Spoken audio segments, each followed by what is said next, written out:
Sir, जब एक user अपना मोबाइल फोन रिचार्ज कराता है तो उसे अपने रिचार्ज प्लान के हिसाब से डेली की डेटा लिमिट मिलती है 1.5 जीबी, 2 जीबी या 3 जीबी प्रतिदिन।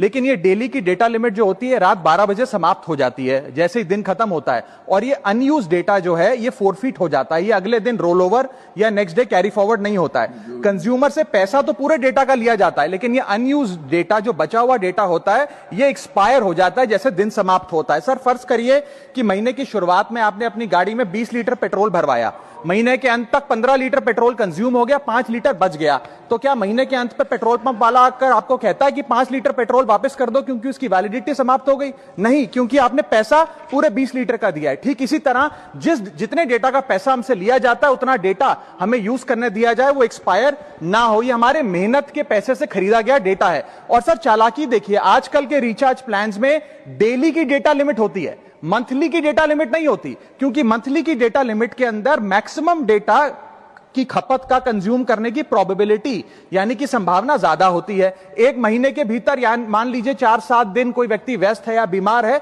लेकिन बचे हुए दिन में या जब उसकी छुट्टी होती है वो ज्यादा डेटा कंज्यूम कर सकता है। इसीलिए मैक्सिमम डेटा मंथली प्लान में कंज्यूम होता है। इसके चलते आज टेलीकॉम ऑपरेटर डेली की डेटा लिमिट वाला प्लान पुश करते हैं। सर, आज इंटरनेट सिर्फ एक एंटरटेनमेंट या मनोरंजन का सोर्स नहीं है, यह एक प्रकार से हमारे जीवन के लिए एसेंशियल बनता जा रहा है। It is like